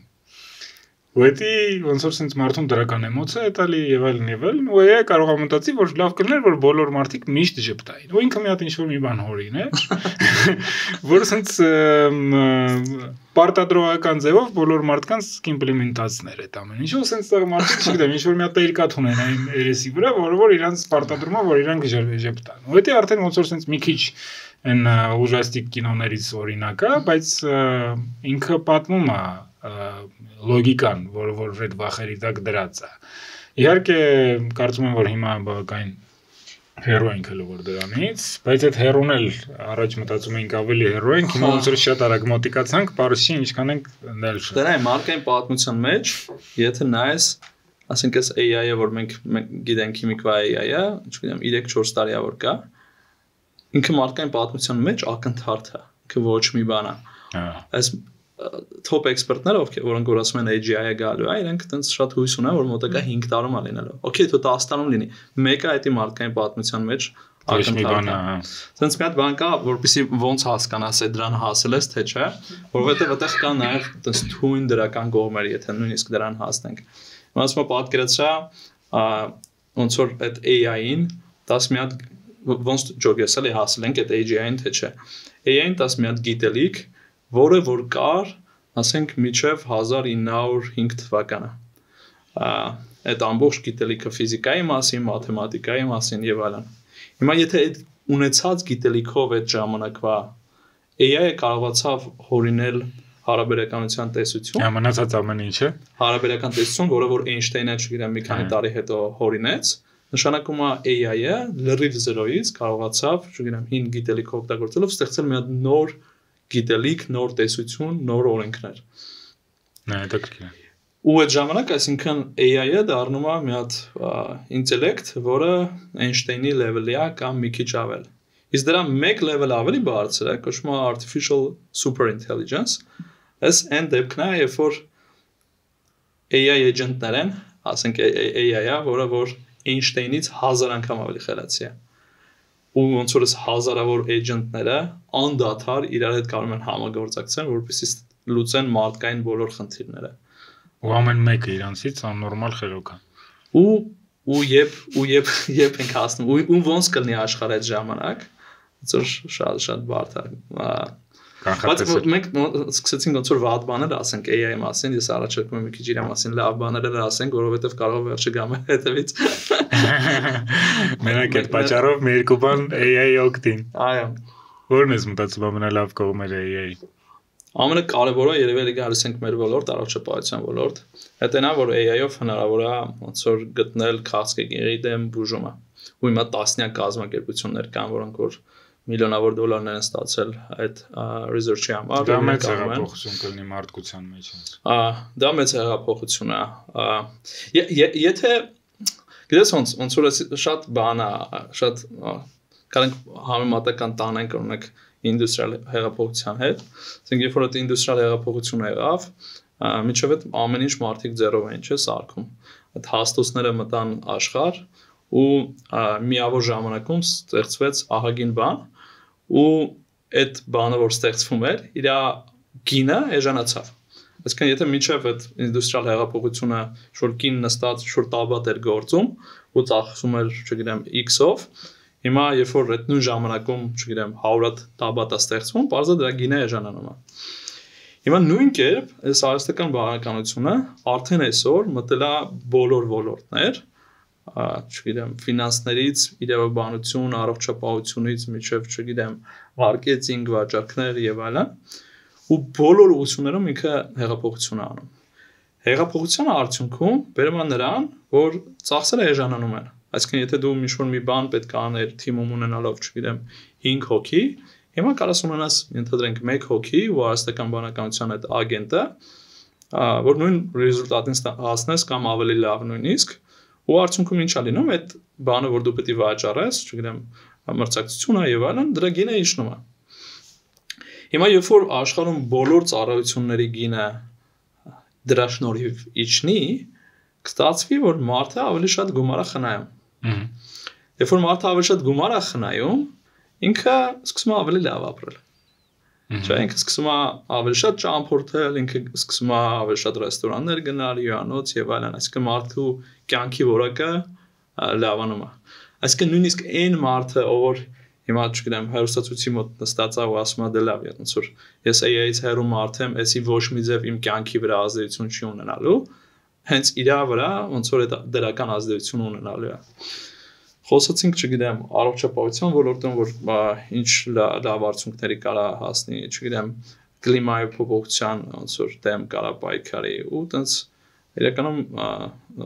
շատ ոլորտներում։ Բայց նաև դրա հետ պարալել մենք տեսնում ենք օրինակ հենց այս ստարտափների ոլորտից մի քիչ խոսենք, բիզնեսից։ Մի հատ էս վերջերս մի հատ բոմբ ռիլ էի տեսել, ռուս աղջիկ էր արել, ու տենց ոնց որ sense ինքը տարբեր կերպարներ է, մեկը ինվեստորն է, մեկը CEO-ն է, հետո գնում է product-ը, հետո մարքետոլոգը, հետո կլիենտը։ Ոնց sense իրար փոխանցում են։ Ինվեստորը ասում է. Մեզ պետքա ձեր product-ը, բայց AI-ով։ Դրա ժամանակ մենք փողը կտանք։ CEO-ն փոխանցում է product-ին։ Մեզ պետքա որ product-ի մեջ AI լինի։ Ասում է լավ, product-ի մեջ AI կլինի, գնում է մարքետոլոգին, ասում է մեր product-ը AI-ով պետք է ծախես հիմա։ Մարքետոլոգն էլ ասում է լավ, AI-ով կծախեմ, գնում է բանի user-ի մոտ, կլիենտի մոտ, ասում է հիմա այսօրվանից մեր product-ը AI-ով է, այս user-ը նայում է, ասում է ինձ պետք չէ AI։ Մարքետոլոգը գնում է հետ product-ի մոտ, ասում է իրան պետք չէ AI։ Product-ը գնում է CEO-ի մոտ, ասում է պետք չէ, ինչ անենք։ Էնի գնում է ինվեստորի մոտ, ասում է AI պետք չի, product-ը լավ է։ Один дома մեջ որ ասում է Kevin-ը тут нет։ Հա, լրիվ։ Հետո ինվեստորը ասում է, չէ, առանց AI փող չեմ տալու։ Էնի գնում է CEO-ն ասում է բանին product-ին, որ առանց AI փող չի կարող լինի, AI պետք է մեջ լինի։ Մարքետոլոգը վերջում ասում է, դե product-ը կա, AI-ն էլ դե վերևից մի քիչ բան ենք այլ, բզբզացել ենք դրա համար անպայման չի փող տալ։ Մենակ product-ը, ոչինչ այդ ոնց որ sense մի հատ տպավորություն է ստեղծվել ընդհանուր շուկայում, որ բոլոր product-ները պետք է AI-ով լինեն։ AI-ին են մենակ տալիս փող ինվեստորները, այսինքն իրանք մենակ AI-ի վրա են ուշադրություն դարձնում, որ ոլորտներ ուզում է լինի, ու դրա հետ պարալել աննորմալ քանակի կամպանիաներ են ստեղծվում, որոնք որ առնչություն չունեին AI-ի հետ, բայց իրանց անունը AI-ով է։ Հիմա կա տենց ինչ որ տրենդ։ Կա, ու այդ շատ բնական տրենդ է։ Նորից, եթե օրինակ հետ գնանք, ասենք 30 տարի առաջ կամ 40 տարի առաջ, կային, ասենք, չգիտեմ, ռեստորաններ, խանութներ, գրքի խանութներ եւ այլն, որոնք որ ինչ էին անում, որ իրancs վաճառքները, ծառայությունները մատուցում էին իրանց, չգիտեմ, լոկացիայի կողքը գտնվող մի քանի կիլոմետր շարավիղում գտնվող մարդկանց համար։ Հայտնվեց ինտերնետը իրանց համար, իրանք ոնց որ ու եթե դու այդ ժամանակ լինեիր ինվեստոր ու փորձեիր ինչ-որ կազմակերպության մեջ, ինչ-որ մի հատ խանութի մեջ փող դնել ու ինքը ասել գիտես ինչ կա ինձ ինտերնետ պետք չի, չեմ ուզում ոնց որ առանց ինտերնետ եմ անելու, դուք ասիր այս մարդը ամենայն հավանականությամբ չի հասկանում, որովհետև ինտերնետի միջոցով այդ խանութը արդեն կարողացա վաճառք անի ոչ թե 5 կիլոմետրում, այլ չգիտեմ 50 կիլոմետրում ու վաճառքները շատացան։ Շատ նման է դրան, որովհետև այսօրվա դրությամբ ոնց որ խոսացինք, սարսական բանականությունը բոլոր ոլորտները հեղափոխում է։ Ինքը A օգնում է քո ծախսերը կրճատի, B կարա օգնի կախված թե դու ինչ ոլորտում ես, քո եկամուտը աճեցնի։ Հիմա կան իհարկե կան ոնց որ ինչ որ ուղղություններ, ինդուստրիաներ, որտեղ որ այդքան էլ տրամաբանական չի AI-ի բանը, հա, արկայությունը, բայց մեկը ոնց որ են որ հիմա մտածենք երևի տենց լավ էլ օրինակ չեն կարող անաբերենք տենց ինդուստրիայից։ Դե ես օրինակ պատկերացա այդ բանը, nursing home-ը։ Ну, ինչ-որ չափով ընդեղ էլ կարա մտնի, բայց այսինքն դա հաստատ ռոբոտներ մտնելու են իմ կարծիքով վերջում։ Այդ ամենադժվարը կլինի մտցնելը, երբ որ ոնց որ այդ խնամելու համար հիվանդին, չգիտեմ, իր պամպերսը։ Հենց հիվանդին կարողա չէ, բայց օրինակ ընդ կողքից գործեր անել մանել, հաստատ կլինի։ Ու դրա համար է ոնց որ ու նույնիսկ ասենք եթե նայում ես Y-ին, այդ Y կոմբինատորը, որտեղ բոլոր ստարտափները փորձում են ընտրվեն, ընկնեն այնտեղ, ունդերից դուրս են գալի աշխարհի ամենահաջող կամփանիները։ Եթե նայես ոնց որ վերջին 2-3 տարում դիմաց ստարտափների կամ ընտրված ստարտափների քանի տոկոսն են AI-ով ու այդ նույն բանը նայես 5 տարի առաջ կամ 10 տարի առաջ, ասենք 10 տարի առաջ այդ AI-ը կարող 1% էր կամ ավելի քիչ էր։ Հիմա 99։ Հիմա ոնց որ 90% պլյուս ստարտափները AI-ով ինչ-որ մի բան են։ Այսինքն այդ ինվեստորներն են շի որ ինչ-որ տրենդի հայպի տակ են, այ ուղղակի իրանք հասկանում են որ դու հիմա առանց AI ես անում, ուրեմն դու ապագա ինձ կոպիտ ասած չունես, որովհետև sense տնենց քո ոլորտը փոխվելու է AI-ով, որ դրա համար ավելի լավ է դու այսօրվանից արդեն զբաղվի նրանով որ AI-ով անես, որ այն ժամանակ որ մենք փող աշխատելու ժամանակը լինի, արդեն AI լուծում ունենանք մեր product-ի մեջ։ Հենց այդպես։ Ու երբ որ դու ալիքի մեջ ես, ինչ որ մի հատ ուղղության մեջ ես, ալիքի մեջ ես, ու դու մտել ես AI-ով այդ ալիքի մեջ, այդ ինդուստրիայի մեջ, դու այդ ալիքի մեջ, եթե նույնիսկ ինչ-որ մի բան կարող ես սխալ անես, բայց այդ ոլորտը եթե աճում է, ու դու ոնց որ այդ առաջին AI-ով խաղացողներից ես, մեկը քեզ ալիքը ինչ-որ ձևով կբրդի առաջ։ Ոնց որ նաև այդ կոմպոնենտը կա։ Ես վերջերս մի հատ ստադի էի տեսել, որտեղ որ ասվում էր, որ AI ասիստենտները, երբ որ ինչ-որ կոնտենտ են մանավանդ news-ի հետ, հա, լրատվականի հետ կապ ունեցող կոնտենտ են վերլուծում, 45%-ից ավել դեպքերում ինչ որ ձևով սխալ էին ներկայացնում այդ news-երը, այսինքն ինչ որ misrepresent էին անում, sense բան կար այնտեղ բառ կար, ու ոնց որ իմ մոտ էլ երբ որ ես շփվում եմ AI-ի հետ կամ ինչ որ բան եմ, ինչ որ կոնտենտի վրա եմ աշխատում, ինչ որ research եմ անում եւ այլն, ես զգում եմ ու իմ կարծիքով շատ մարդիկ դա պիտի զգան իրանց մաշկի վրա էլ, որ AI-ը շատ դեպքերում ինչ որ բան հորինում է, ինչքան էլ դու իրան փորձես սահմանափակես ստեղից վեկալ մենակ էս դատան եւ այլն, մեկը այնտեղ ինչ որ մի բան պլստում է տակից եւ այլն։ Ուզում եմ իմանալ ձեր մոտ ոնց է այդ խնդիրը լուծվում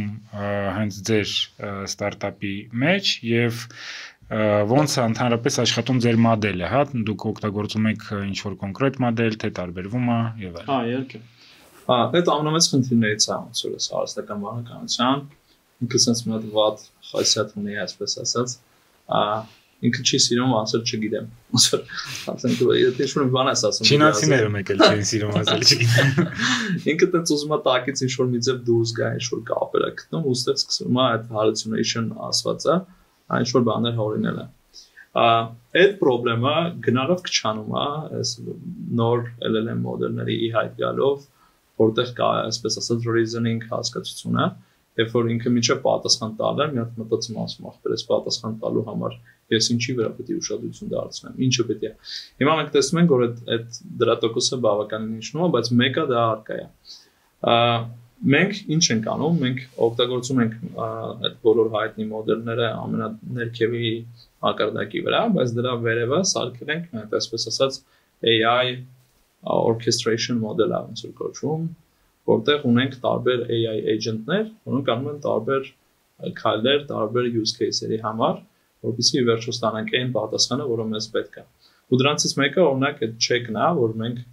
օրինակ կարանք բան անենք, հա, ասենք report-ը AI-ը կարդա ու ասի նախ առաջինը մի հատ AI agent գնա, ասենք medical protocol-ներից, չգիտեմ, PubMed-ի հոդվածներից կամ այդ կարևոր ժուրնալներից ինֆորմացիա քաղի բերի ու հարստացնի report-ը, ու մի հատ առանձին AI agent կարա իրան challenge անի։ Ոնց որ այդ report-ը կարդա ու ասի, այ գիտես ինչ կա, ոնց որ դու ստեղ score տա, այսպես ասած, ինչ որ գնահատական տա իր ճշգրտության։ Ու եթե ճշգրտության մակարդակը ավելի ցածր է, քան այն, որը որ պետք է, սկսում է մի հատ նորից process, երբ որ այս ամեն ինչը կրկնվում է, հա։ Կարող ենք հասել ենք կամ կարող ենք հասնել 100% ճշգրտության, իհարկե չէ, որովհետև չնայած ոնց որ հիմա մենք տեսնում ենք, երբ որ տես տեստավորում ենք տարբեր բժիշկների հետ, մենք մեր թիմի բժիշկ ունենք, որ ամեն օր դա անում, ոնց որ հիմնականում ֆանտաստիկ վերլուծություններ անում, ոնց որ շատ գոհ են այդ տեսանկյունից, բայց խնդիրը կանում է նրանում, որ միգուցե դու չունես հավելյալ կոնտեքստ պացիենտի մասին, հա, այսինքն կարող է ինչ-որ մի հատ ինֆորմացիա կա, որը որ դու որպես input չես ստացել ու արհեստական բանականությունը դա չես տվել։ Հիմա բժիշկը օրինակ երբ որ շփվում է պացիենտի հետ, սուր այդ մարդկային ֆակտորը կա, որ կարող է ցենց ինչ-որ տես խոսալով բանման մեկը բերանից սուր հանի ինչ-որ մի հատ հավելյալ սիմպտոմ կամ ինչ-որ հավելյալ ինֆորմացիա։ Հաստատ կա, որովհետև երբ որ ինքը շփվում է, ինքը կարող է մի քանի տարբեր ձևով նույն հարցը ձևակերպի, եթե պացիենտը շատ դեպքերում ուզում է խափած լինի, բժիշկին էլ ասենք, դոկտոր Հաուսը սա խափում են պացիենտները ու արհեստական բանականությունը ինչքանով ինքը կարողանա այդ խափելը բռնցնել։ Չնայած մենք չի որ բոլոր բժիշկները կարան, ասենց ասենք, էլի ոնց որ մեծ մասը բժիշկների էդի ջել ուզում։ Հա։ Բայց դան զուգահեռ օրինակ մի հատ ուրիշ բան կա, մատ եվրեի բանկա Նոբելյան մրցանակիր անունը Դանիել Կանեման, ինքը ոնց որ մի հատ հետազոտություններ արել դեռևս մի 20 տարի առաջ կարող է չիմա։ Ու ինքը տեսել էր, որ փորձառու ռադիոլոգները երբ որ նայում են բանին, այդ X-ray ռենտգենին, բանի կրծքավանդակի, ու պետք է ասեն ոնց որ այս ռենտգենի մեջ կա շեղում թե չկա։ Հա ոնց որ հա կամ չէ պիտի պատասխանեն։ 20% դեպքերում երբ որ նույն նկարին ինքը նայում է այսօր ու ասենք մի քանի օր հետո մի հատ ուրիշ իրավիճակում 20% դեպքերում իրանք իրենց հակասում են։ Այսինքն նախորդում ինքը ասել էր նորմալ է, դա շատ վախենալու է։ Հա, հստակ ոնց որ հստակ ստադիա, որովհետև ոնց որ մարդ ենք էլի վերջո, ասենք այդ մի քիչ առաջ ենք խոսում, որ ուշադրության հարց է, թե գիտելիքի։ Չէ, դա իմ կարծիքով ուշադրության հարց է, կդժվարանամ ասեմ։ Ամեն դեպքում հստակ ստատիստիկա է, որ իրենք ոնց որ դա հասկացրել են։ Շատ վատ է։ Հիմա օրինակ այն օրը նայում էի Stanford-ի Stanford Healthcare-ի տնօրեններ, դոլի medical director-ներ, ասում են Ամերիկայում 4%-ը դա ստանդարտ ցուցանիշ է, որ 4% դեպքերում իրենք սխալվում են։ Այսինքն բոլոր նայած MRI-ների, MRT-ների արդյունքում 4%-ը, իսկ 4%-ը, ասենք 100 պացիենտի դեպքում 4%-ը կյանք է։ Ոստեղ ոնց որ արհեստական բանականությունը նորից է, ինքը չունի այդ հոգնելը, չունի այդ բանը, տրամադրության շեղումը, երեխեքը չեն խանգարում քնացել, ասում ու ոնց որ հստակ ինքը ոնց որ ալգորիթմիկ կարա ցուցանիշը 4%-ը մոտեցնի 0-ի։ Հա, դա շատ կարևոր կլինի որ տենց լինի, որովհետև իրոք ուշադրությունը կյանքեր արժի, ստացվում է։ Վերադառնանք բիզնեսին, ընդհանրապես բիզնես անելուց կուզենայի, ստարտափ անելուց կուզենայի խոսեի, որ դու 5 տարի առաջ Docuseya co-founder-ի հետ մեկնարկել եք։ Ինչ ճանապարհ է դա, ինչ որ գումար եք raise արել, ես հիշում եմ ձեր մոտ կար պատմություն, որ դուք seed round ունեիք, հետո չեմ հետևել, ինչա տեղի ունեցել, որն է նպատակը, մարդիկ անում են ստարտափներ, նրա համար որ աշխատեն $1 միլիարդ կամ չգիտեմ $10 միլիոն, կարող է առողջապահության մեջ մի քիչ ուրիշ ձև լինի, ավելի շատ կենտրոնացած լինի ինչ որ խնդիր լուծելուն, բայց ընդհանուր երևի փողով են սախ success-ը որպես չափանիշ ընդունում, որ ճանապարհով է գնում Docuseya, դուք աշխատում եք ավելի շատ հիմա revenue ունենաք, դուք ուզում եք մի հատ էլ round անեք կապիտալիզացիայի վրա, որտեղ եք դուք ելնելու 5 տարի հետո քո պատկերացումով։ Մի քիչ ստարտափներից։ Շատ լավ հարց է։ Մենք ոնց որ սկսել ենք մոտ 4 տարի առաջ այդ պատմեցի էվոլյուցիան ոնց եկանք հասանք ստեղ ու ոնց որ ստացանենք այդ նախասահունային ներդրումները ընդհանուր առմամբ իհարկե ոնց որ բիզնեսը բիզնես է ու ինվեստորներն էլ ովքեր գումար են ներդնում իրանց ոնց որ հիմնական նպատակը այն է որպեսզի կազմակերպության արժեքը այնքան մեծանա որպեսզի իրանց ակցիաները այս բանը ինչ գումարով ներդրել են չգիտեմ 100 անգամ կամ 1000 անգամ աճի բայց մեր թիմում դա ֆանտաստիկ թիմ ենք հավաքել բոլորը հայ են բոլորը Հայաստանում մեր թիմում մեզ էլ ավելի ողջևորում որ մենք տեսնում ենք որ այն ամեն մի նոր ֆունկցիան որ չգիտեմ սարքում ենք product-ի համար այն ամեն մի նոր բանը որ անում ենք ինքը բացի նրանից որ բերում է մեզ եկամուտ կամ կարող է բերի եկամուտ ինքը ուղիղ ազդեցություն ունենում ինչ որ մարդու կյանքի վրա դրական այդպես ֆանտաստիկ շատ է ողջևորում որովհետև եթե հիմնական ոնց որ նպատակը լիներ փող աշխատելը միգուցե մենք սա չենք սկսի, որովհետև ստարտափը ռիսկային է, շատ երկար է տևում, շատ ստրեսֆուլ է եւ այլն եւ այլն, հա, եւ գտնենք մի հատ ուրիշ ոլորտ։ Ու այդ որոշումը, որ Հայաստան տեղափոխվեցիք, ինչքանով իրան արդարացրեց։ 1 միլիոն%։ Ոնց որ ուզում եմ որ մարդիկ դա ասեն։ Ես մի քիչ ավելի շատ դրականի մասին խոսացի, որովհետև նենց տպավորություն եմ, մեկ մարդիկ նենց են Հայաստանի մասին պատմում, որ սենց դուք մեզ վրոյցում մենք էլ ենք Հայաստանում ապրում, բայց բավականին լավ է, էլի ամեն ինչ։ Ես ոնց որ միջև բանը ոդկասթը սկսել այդ էի պատմում, այն ժամանակ Մոսկվայում էի ապրում ու դու պատրիարխը սկսել էր արդեն ու ես ոնց որ առաջին դիտողներից էի ու երևի առաջին այրի պատրիարխներից էի որ տեղափոխվա Հայաստան ու ընդհանրապես չեմ փոշմանել ու նա հակառակը բոլոր իմ ընկերները ոնց որ ինձ արդեն ծիծաղում են ոնց որ այնքան եմ ասում ովքեր դրսում են ապրում բոլորին ամեն կերպ ոնց որ փորձում եմ բացատրեմ ու համոզեմ դրական կողմերը Հայաստանի որոնք ոնց որ անթիվ շատ են երբ որ դու Հայաստանում ես ծնվել մեծացել դի դժվար է տեսնել ոնց որ Երբ որ դու գնում ես մի որոշ ընթացք դրսում ես ապրում ու գալիս ես, այդ կոնտրաստը շատ ահագին աշկը ծագում է, էլի։ Հա, կարող լիներ տենց հակադրություն, որ օրինակ բիզնեսի տեսանկյունից շատ ավելի լավ է բիզնես անել Ռուսաստանում, քան Հայաստանում, բայց նույն ստարտափների ոլորտը որ դու նայես, շատ ավելի լավ է Հայաստանում ստարտափ անել, որովհետև դու ունես կապ արդեն աշխարհի հետ, դու ունես շատ ճանապարհներ, որ արդեն ուրիշ ստարտափները Հայաստանից անցել են ու իրանք ունեն ինչ-որ կապեր Silicon Valley-ում, իրանք ունեն կապեր Եվրոպայում եւ այլն, ոնց որ sense միջավայրը մի քիչ ավելի հարմար է, իսկ օրինակ որ նույն Ռուսաստանում մնայր, հիմա իրանց մոտ իզոլյացիոն process է գնում, որ սա ընդ որոշ մարդիկ խոսում են նրա մասին, որ venture-ային կապիտալը մեռել է, էլի պրոստը։ Դասվիսն այդտեղ էլ կար հնարավորություն բարձվում է, որը որ տենց ակնհայտ չէր դեմից, բայց հիմա ոնց որ արդեն շատ պարզ է, էլի։ Շատ բիզնես տեսանկյունից հաստատ առավել եւս եթե ստարտափ ես անում, ու նույնիսկ եթե համեմատենք ոչ թե հիմիկվա Ռուսաստանը, այլ 5 տարի առաջվա Ռուսաստանը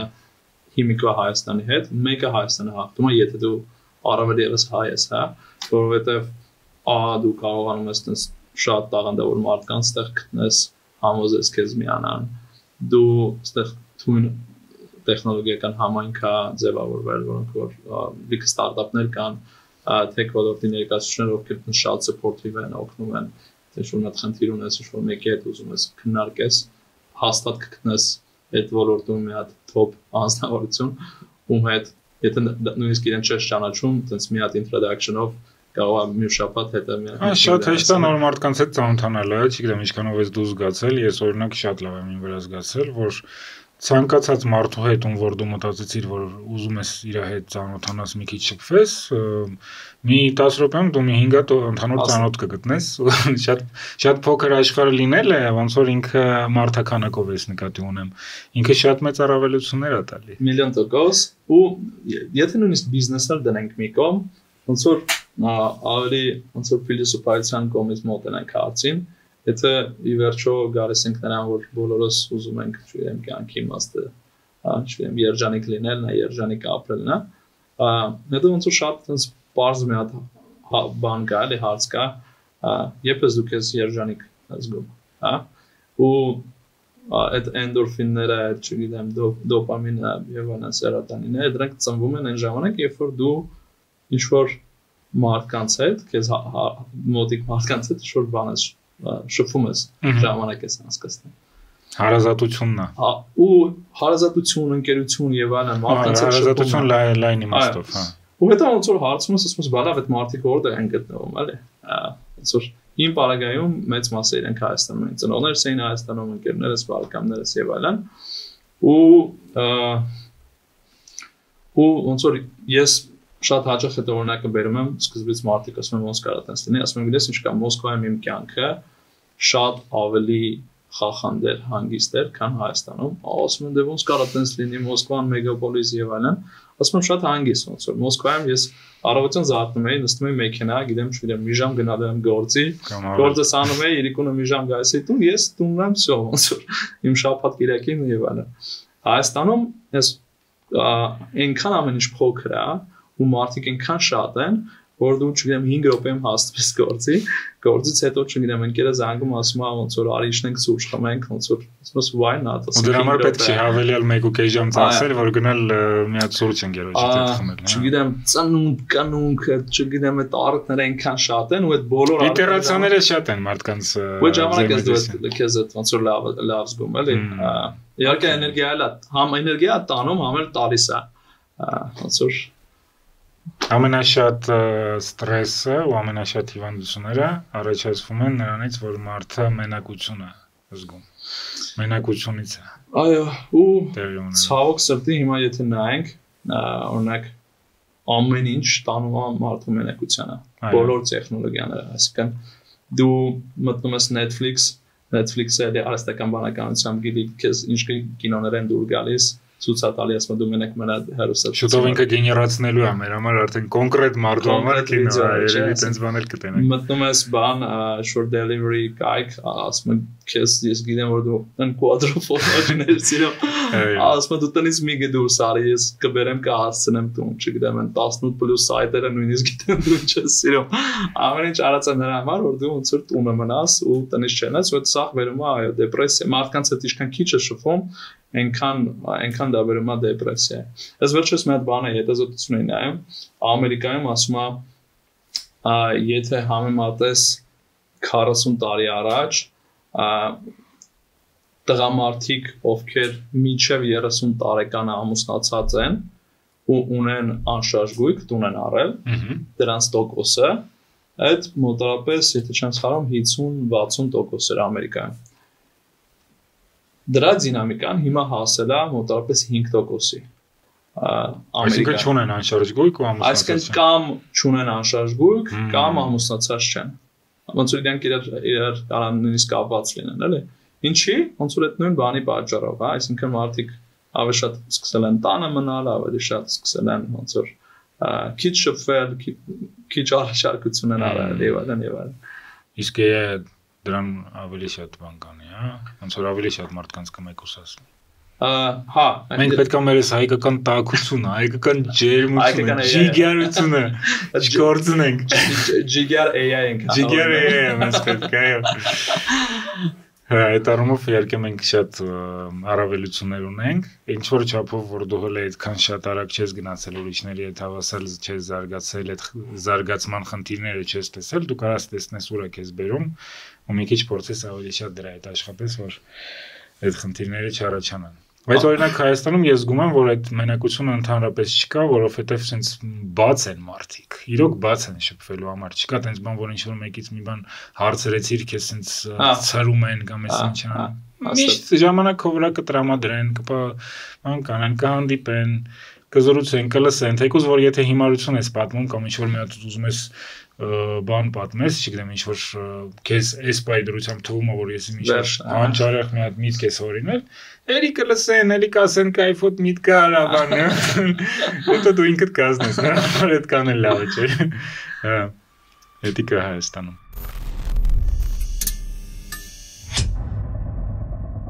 Ուզում եմ մի հատ բլից լինի, որտեղ որ կտամ քեզ կարճ հարցեր եւ դու կտաս ինչքան ուզում ես երկար կամ կարճ պատասխաններ։ Okay։ Դու քո սեփական առողջությունը կվստահեիր արհեստական բանականությամբ։ Դեռ ոչ։ Ինչն ավելի շատ կարևոր բժիշկի փորձը, թե ալգորիթմի պատասխանը։ Կոմբինացիա։ երբ որ AI-ը սխալվում է, այդ ով է վերջում մեղավոր, մարդը թե AI-ը։ Կախված թե ինչ AI-ը, այսինքն եթե AI-ը ի սկզբանե ոնց որ ասել է, գիտես ինչ կա, ես AI եմ, այսինքն դու քեզ չի թվում որ դու խոսում ես մարդու հետ, այլ ինքը ասում է որ ես AI եմ, ես ոնց որ կարող եմ սխալվեմ, ի վերջո պատասխանատվությունը մնում է պացիենտի մարդու վրա։ Ինչն է ավելի կարևոր, մարդուն բուժելը, թե բուժել առողջապահական համակարգը։ Իրար շատ փոխկապակցված են, ասենք եթե դու բուժեցիր առողջապահության համակարգը, այդ մեծ ազդեցություն կունենա մարդու բուժելու վրա, էլի։ Այսինքն իրար շատ փոխկապակցված են դժվար է մեկ անդրել։ Իսկ ինչն ավելի շատ խանգարում կոնկրետ ձեր բիզնեսին, առողջապահության համակարգը, թե այն որ մարդիկ օրինակ չեն հասկանում ինչ եք դուք առաջարկում կամ ինչ-որ մի տես բան։ Դες տեղը մի քիչ երկար պետք է ասեմ, էլի, այն որ առողջապահության համակարգը դանդաղ ռեգուլացված է եւ այլն, այդ դրա մեջ կա օբյեկտիվ ճշմարտություն ու տենց էլ պետք է լինի, որովհետեւ ի վերջո դա մի հատ բան է, որը որ մարդու ամենակարևոր բանն է կապվում, էլի կյանքին առողջությանը։ Հիմա այս տեսանկյունից հարցն է նրա մասին էր, թե որն է ավելի խանգարում մեր բիզնեսին առողջապահության համակարգը, թե այն որ ձեր պրոդուկտը վատ են հասկանում օրինակ, չգիտեմ։ Եվ ավելի շատ խանգարում են մենք մեր մտածելակերպը, որպեսզի գտնենք, որովհետև միշտ կարաս ավելի լավ ինչ-որ գործընթացներ կազմակերպես, վաճառքներ, sales, ավելի ճիշտ պրոդուկտ, ավելի տաշած պրոդուկտ եւ այլն, ոնց որ ես կվերցնեի պատասխանատվությունը մեր վրա։ Ինչքան ժամանակ է քո կարծիքով մնացել, որ AI-ը լինի ավելի ճշգրիտ ու ավելի ուժեղ, քան բժիշկը։